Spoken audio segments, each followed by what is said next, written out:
Imagine uma menina de apenas 11 anos, deitada num pedaço de papelão molhado pela chuva fina da madrugada, abraçando 3 livros velhos como se fossem o único tesouro que lhe restava no mundo.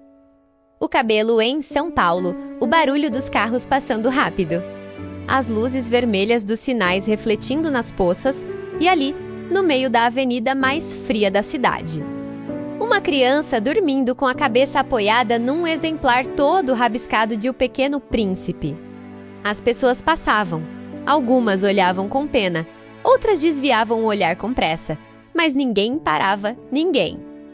Até aquela noite de novembro em que um homem de terno caro freou o carro bruscamente, desceu e ficou parado olhando para ela como se tivesse visto um fantasma do próprio passado.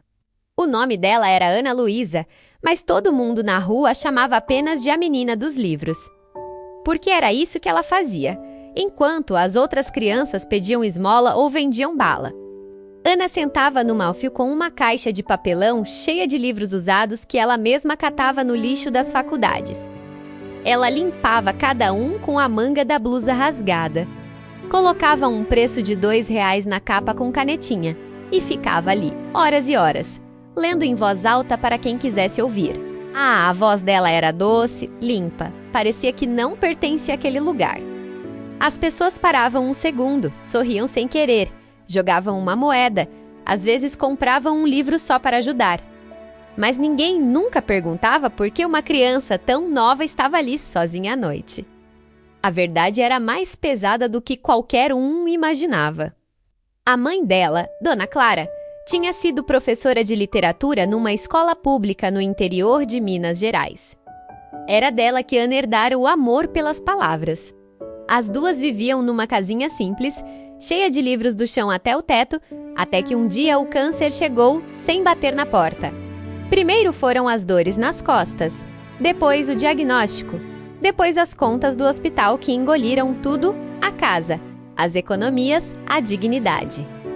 O pai de Ana sumiu quando soube da doença, menos disse que não aguentava ver aquilo. Deixou um bilhete e nunca mais deu sinal de vida. Dona Clara e Ana vieram para São Paulo atrás de tratamento pelo SUS, mas as filas eram eternas, o remédio caro demais, e o aluguel do quartinho na favela venceu. Num dia chuvoso de julho, as duas foram postas na rua com apenas uma mochila velha e os livros que conseguiram carregar. Dona Clara durou mais 8 meses. 8 meses em que Ana viu a mulher mais forte que conhecia virar um fiapo de gente, tossindo sangue no canto de um viaduto, ainda tentando corrigir as redações imaginárias da filha com a voz fraquinha. Na última noite, Dona Clara segurou a mão de Ana e disse a frase que a menina nunca mais esqueceria: "Minha filha, os livros vão te levar para lugares que a pobreza nunca vai conseguir te prender. Promete que você nunca vai parar de ler. Promete que vai estudar. Mesmo que tenha que dormir na rua, mesmo que o mundo inteiro vire as costas. Promete que vai ser alguém." Ana prometeu. E no dia seguinte, sozinha aos 11 anos, ela enterrou a mãe numa sepultura de indigente no cemitério de Vila Formosa, com uma flor de plástico roubada de outro túmulo. Depois voltou para a avenida, sentou no mesmo lugar de sempre e continuou vendendo os livros da mãe. Só que agora não era mais por dinheiro para remédio Eramer. Para Sobreviver. Para manter a promessa, os dias viraram meses. Ana aprendeu a dormir sentada para não ser levada pela abordagem social. Aprendeu a esconder o dinheiro dentro das páginas de Dom Casmurro para não ser roubada. Aprendeu a sorrir mesmo quando estava com fome, porque as pessoas compram mais quando a criança parece esperançosa. Mas à noite, quando a cidade ficava mais quieta. Ela abriu O Pequeno Príncipe na página marcada com um fio de cabelo da mãe. E chorava baixinho, abraçando o livro como se fosse o último pedaço dela que ainda estava vivo. Foi numa dessas noites que o homem apareceu. Ele se chamava Roberto Ferraz Fiftia, dono de uma editora famosa em São Paulo, estava voltando de um jantar de negócios um pouco bêbado, irritado com a namorada 20 anos mais nova que tinha terminado com ele por mensagem. Freou no sinal vermelho e viu a menina dormindo encostada na pilastra. Algo na cena o atingiu como um soco. Talvez fosse a maneira como ela abraçava os livros. Talvez fosse o rosto dela menos sujo, mas com traços que lembravam alguém que ele tinha tentado esquecer a vida inteira. Roberto desceu do carro. Aproximou-se devagar. Ana acordou assustada, já pronta para correr. Calma, pequena. Eu não vou te fazer mal, ele disse, com a voz embargada que ele mesmo não entendeu. Qual é o seu nome? Ana Luísa. Ela respondeu, apertando os livros contra o peito, você. Você gosta mesmo de ler ou é só para vender? Ana olhou para ele por um longo tempo. Depois abriu O Pequeno Príncipe na página 42 e começou a ler em voz alta. Sem gaguejar uma palavra sequer, foi o tempo que dedicaste à tua rosa que a fez tão importante, Roberto sentiu as pernas tremerem. Aquela era a frase que a filha dele mais amava. A filha que ele abandonou quando ela tinha 6 anos. Depois que a mulher dele morreu de câncer, o mesmo câncer que matou a mãe de Ana, ele fugiu porque não aguentava a dor. Casou novo, fez outra família. Ficou rico, famoso, mas nunca mais procurou a filha.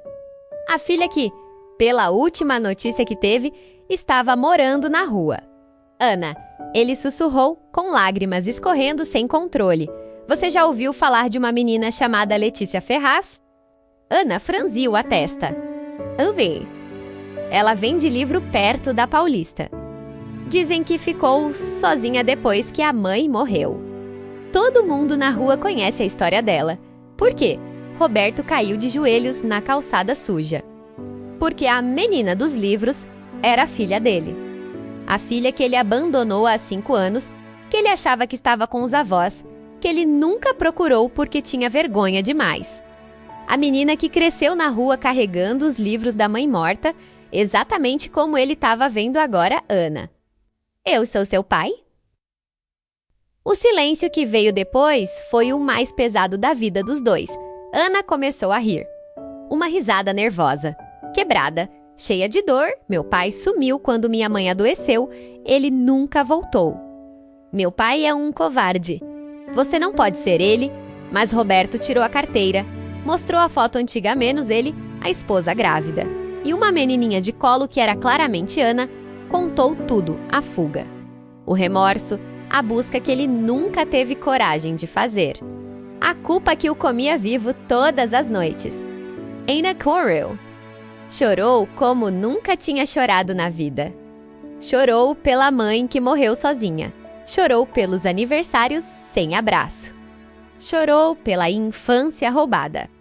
E depois perdoou porque a mãe tinha ensinado que o ódio só envenena quem carrega. Naquela noite, Roberto levou Ana para casa. Matriculou ela na melhor escola particular de São Paulo, comprou roupas, deu um quarto só dela, encheu de livros novos.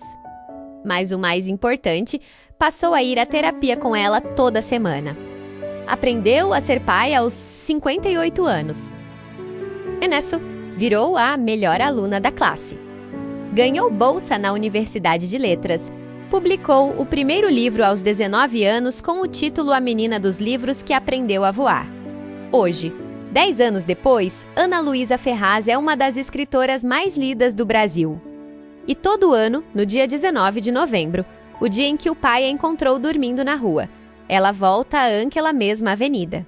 Senta-me com uma caixa de livros e lê em voz alta para as crianças de rua. E sempre termina com a mesma frase que a mãe deixou, mesmo sem nada. Eu ainda tenho fé, e sabe o que é mais lindo? Roberto está sempre lá do lado, com lágrimas nos olhos, vendendo os livros junto com ela.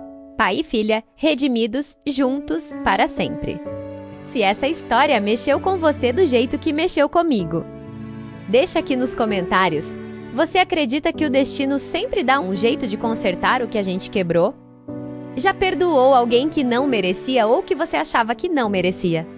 Compartilha esse vídeo com aquela pessoa que precisa lembrar que nunca é tarde demais para voltar. Se inscreva no canal. Mas só se essa história realmente tocou o seu coração. Porque às vezes, o maior milagre não é encontrar um pai rico. É encontrar um pai